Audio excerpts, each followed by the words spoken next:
محتشم سامعین، خوشی اور راحت زندگی کا حصہ ہے۔ زندگی خوشیوں میں گزر رہی ہوتی ہے، اچانک مصیبتوں کے پہاڑ ٹوٹ جاتے ہیں، اور کبھی تکلیفوں کے صحرا میں سرگرداں انسان کو اچانک خوشی مل جاتی ہے۔ ہم عام طور پر سمجھتے ہیں کہ جو خوشی ملی ہے، جو راحت ملی ہے، اس کا مطلب یہ ہے کہ اللہ تعالی ہم سے خوش ہے، اور اگر مصیبت آئی ہے یا تکلیف آئی ہے تو اس کا مطلب ہے کہ اللہ تعالی ناراض ہے۔ دیکھیں، مصیبت اور تکلیف کے وقت یہ سمجھنا کہ اللہ تعالی ہم سے ناراض ہے، یہ تو ٹھیک ہے، اور اس سوچ کے ساتھ رجوع اللہ کرنا، زیادہ عبادت کی رغبت کرنا، یہ تو ٹھیک سوچ ہے۔ لیکن آسانی کے وقت، نعمتوں کے ملنے کے وقت یہ سمجھنا کہ اللہ تعالی ہم سے خوش ہے، یہ درست نہیں ہے۔ نعمتیں ملنے پر، آسانیاں ملنے پر اللہ کا شکر بجا لانا چاہیے، لیکن اس پر یہ گمان کرنا کہ یہ اللہ تعالیٰ کے راضی ہونے کی علامت ہے، یہ گمان غلط ہے۔ اس پر قرآن کریم کا ایک مقام ہے، سورہ انعام کا، آیت نمبر 42 سے آیت نمبر 44 تک تلاوت کی ہے خطبہ میں۔ اس کا ترجمہ اور مختصر تفسیر سماعت فرمائیں۔ ترجمہ کیا ہے؟ اور بے شک ہم نے آپ سے پہلے کئی امتوں کی طرف رسول بھیجے، پھر ہم نے ان کو تنگی اور تکلیف میں مبتلا کر دیا تاکہ وہ گڑ گڑا کر دعا کریں۔ اس آیت میں ارشاد ہے کہ پہلی امتوں کی طرف ہم نے رسول بھیجے تو پھر ہم نے انہیں تکلیفوں میں مبتلا کر دیا۔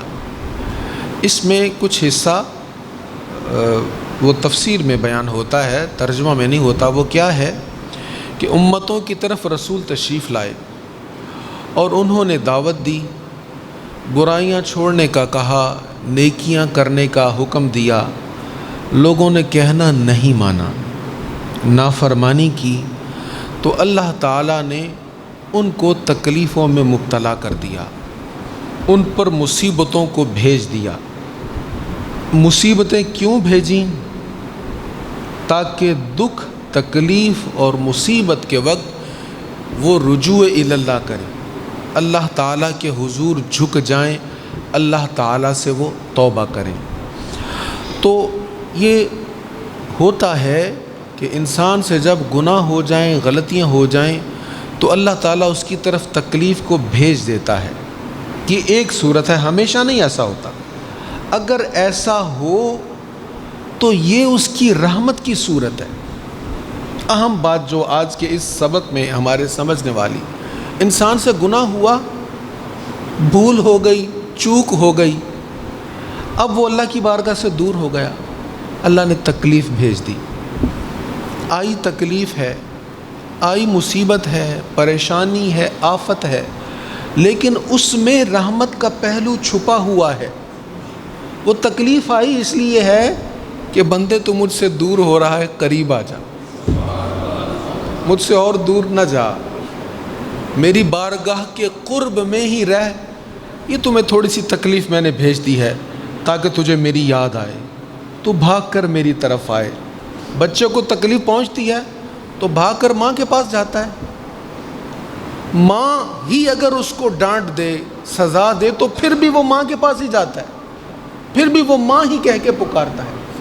تو اللہ تعالیٰ اگر بندے سے خطا ہونے پر اس کو تکلیف میں مبتلا فرماتا ہے تو یہ اس کی رحمت کی ایک صورت ہوتی ہے، تاکہ بندہ گڑ گڑائے، عاجزی کرے، اس کی بارگاہ میں جھک جائے۔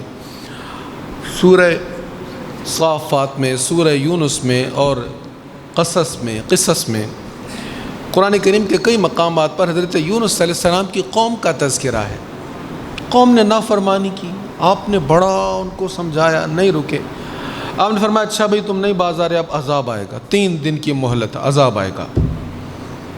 عذاب کی خبر دی اور آپ چلے گئے۔ لوگ مشورہ کرنے لگے، یار یہ پتہ کرو واقعی قوم چھوڑ کے جا رہے ہیں، یہاں یہیں پر ہے، جاسوسی کی گئی، کہاں پر ہیں یونس؟ تلاش کیا، گھر میں نہیں ہے، محلے میں نہیں ہے، چھوڑ کر کہیں باہر چلے گئے۔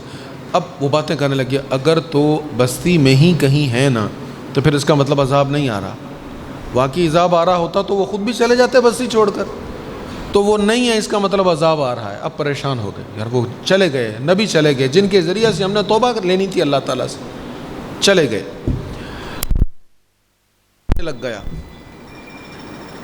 اب عذاب کا دن آ گیا تو دیکھا آسمان پر عذاب کے آثار نظر آنے لگ گئے، لوگ پریشان۔ اب سب لوگ اکٹھے ہوئے علماء کے پاس، مشائخ کے پاس، کیا کرے؟ یونس علیہ السلام تو تشریف لے گئے، اب کیا کرے؟ اب وہ جو صاحب علم تھے جن کے پاس وہ گئے، انہوں نے کہا اللہ سے توبہ کرو، استغفار کرو۔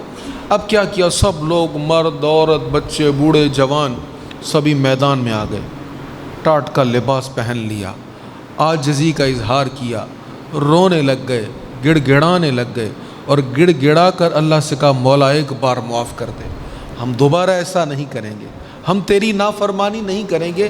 جب گڑ گڑا کر دعا کی، اللہ نے عذاب کو ٹال دیا۔ تو اب جو عذاب آ رہا تھا تو وہ تو ان کے لیے رحمت بن گیا نا، کہ اس وجہ سے انہیں رجوع اللہ نصیب ہو گیا۔ اس لیے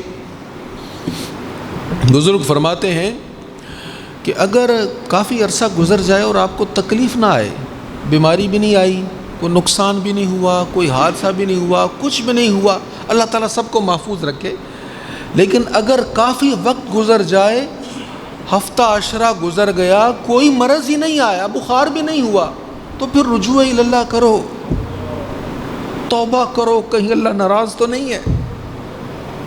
کیونکہ انسان جب خوشیوں میں ہوتا ہے، فرحت میں ہوتا ہے، آسانیوں میں ہوتا ہے، پھر رجوع اللہ کم ہوتا ہے، بتوفیق اللہ تعالی، اللہ کی توفیق ہو تو پھر خوشیوں میں بھی انسان اللہ کی طرف رجوع کرتا ہے۔ اب اگلی آیت میں بڑی اہم بات ارشاد ہوئی، فرمایا فَلَمَّا نَسُوا مَا ذُكِّرُوا بِهِ فَتَحْنَا عَلَيْهِمْ أَبْوَابَ كُلِّ شَيْءٍ، پھر جب وہ اس نصیحت کو بھول گئے جو ان کو کی گئی تھی،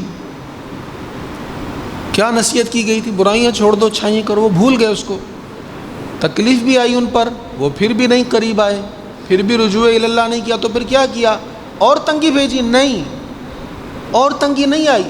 فتحنا علیہم ابواب کل شیء، اللہ نے ہر چیز کے دروازے کھول دیے ان پر، رزق کے دروازے کھول دیے، بیماریاں دور کر دیں، آسانیاں عطا فرما دیں، اسباب عطا فرما دیے، جو خواہشیں تھیں وہ پوری ہونے لگ گئیں۔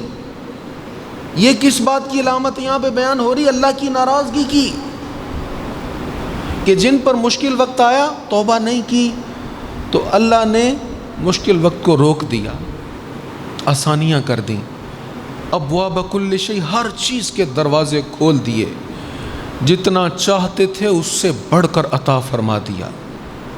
قرآن کریم میں سورہ بقرہ میں ایک اور مقام پر ارشاد ہے وَيَمُدُّهُمْ، ہم ڈھیل دیتے ہیں انہیں، پھر اللہ ڈھیل دیتا ہے، فِي طُغْيَانِهِمْ يَعْمَهُونَ، تاکہ وہ اپنی سرکشی میں بھٹکتے رہیں۔ تو فرمایا پھر ہم نے ہر چیز کے دروازے ان پر کھول دیے، پھر کیا ہوا؟ حَتَّى إِذَا فَرِحُوا بِمَا أُوتُوا أَخَذْنَاهُمْ بَغْتَةً فَإِذَا هُمْ مُبْلِسُونَ، حتیٰ کہ جب وہ ان چیزوں پر اترانے لگے جو ان کو دی گئی تھیں تو ہم نے ان کو اچانک پکڑ لیا، وہ ان چیزوں پر مطمئن ہو گئے۔ اب اس کی تفسیر میں مفسرین لکھتے ہیں کیسے مطمئن ہوئے؟ شیطان نے دل میں یہ بات ڈال دی، تم تو اللہ کی نافرمانی کرتے ہو پھر بھی کوئی مشکل نہیں ہے، یا تم تو فلاں بس اتنی کی نیکی کر رہے ہو پھر بھی کوئی مصیبت نہیں آ رہی، اس کا مطلب ہے جو تم نے چھوٹا سا عمل کیا وہ اللہ کو قبول ہو گیا ہے، وہ اللہ کو پسند آ گیا اور اللہ تم سے راضی ہو گیا۔ یہ دل میں شیطان بات ڈال دیتا ہے۔ اور کفار کے دل میں کیا بات ڈال دی؟ کہ تمہارے آباء و اجداد جو بتوں کی پوجا کر رہے تھے، جو غلط کام کر رہے تھے، وہ اگر برا ہوتا تو تم پر آسانیاں نہ آتی، تو وہ برا نہیں ہے، لہٰذا تم پر یہ آسانیاں ہیں۔ تو جب وہ اس پر اترانے لگ گئے اور مطمئن ہو گئے، اپنی زندگی سے بھی مطمئن ہو گئے، اپنے عمل سے بھی مطمئن ہو گئے کہ ہم درست ہیں، مجھے پتہ ہے میں صحیح ہوں۔ یہ جملہ ہم عام طور پہ سنتے ہیں جب کسی کو اصلاح کے لیے کہا جائے، جب کسی کو اس کی غلطی پر تنبیہ کی جائے تو آگے سے کہا جاتا ہے مجھے پتہ ہے جی، مجھے آپ کی نصیحت کی ضرورت نہیں، مجھے پتہ میں صحیح ہوں، میں جانتا ہوں خود کو۔ تو فرمایا جب نہیں وہ رکے تو پھر فتحنا علیہم ابواب کل شیء، ہم نے ہر چیز کے دروازے کو ان پر کھول دیا۔ اب یہاں سے معلوم یہ ہوا کہ آسانیوں کا نصیب ہونا کبھی کبھی آزمائش کے لیے بھی ہوتا ہے، اور اگر انسان کے گناہ کے باوجود اس پر آسانیاں آ رہی ہیں، غلطیوں کے باوجود اس پر ہر نعمت کے دروازے کھلے ہوئے ہیں، تو یہ اس بات کی خبر ہے، پیش خیمہ ہے کہ ان قریب پکڑ بڑی سخت ہونے والی ہے۔ اللہ تعالیٰ اس سے محفوظ فرمائے۔ اس سے بہتر یہی تھا کہ چھوٹی تکلیفیں ملتی رہتی اور ان تکلیفوں پر رجوع الی اللہ ہوتا رہتا، اور یہ تکلیف کا ملنا کوئی معیوب بات نہیں ہے۔ ہم عام طور پر یہ بھی سمجھتے ہیں کہ تکلیف آئی تو شاید یہ ناراضگی ہی کی صورت ہے۔ کبھی کبھی تکلیف اس لیے بھی آتی ہے کہ اللہ تعالیٰ عظیم مقام عطا فرمانے والا ہوتا ہے۔ آپ انبیاء کرام علیہم الصلاۃ والتسلیم کی زندگیوں کو دیکھیں تو تکلیفیں ہیں، مشقتیں ہیں۔ کائنات میں اللہ تعالیٰ کے سب سے پسندیدہ ترین لوگ انبیاء کرام ہیں علیہم الصلاۃ والسلام، اور انبیاء کرام علیہم الصلاۃ والسلام میں سب سے عظیم ذات مصطفیٰ ہے صلی اللہ علیہ وسلم، اور نبی رحمت صلی اللہ تعالیٰ علیہ وآلہ وسلم پر کیا کیا تکالیف نہیں آئیں، کتنے مصیبتوں کے پہاڑ ٹوٹے۔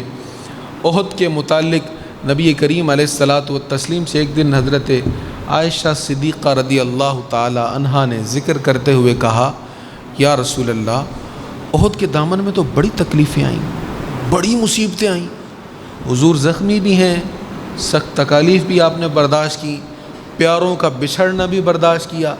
سید الشہداء حضرت حمزہ رضی اللہ تعالیٰ عنہ کی میت کے ساتھ جسد اطہر کے ساتھ کیا ہوا وہ بھی سب آپ سن چکے ہیں گزشتہ جمعوں میں۔ تو سرکار علیہ السلام نہایت ملول تھے اور آپ کی ریش مبارک آنسوؤں سے بھیگی ہوئی تھی۔ تو اس دن کا ذکر کرتے ہوئے ام المومنین کہنے لگی، آقا اس سے سخت دن میری معلومات کے مطابق آپ کی حیات میں اس سے سخت دن کوئی نہیں ہوگا۔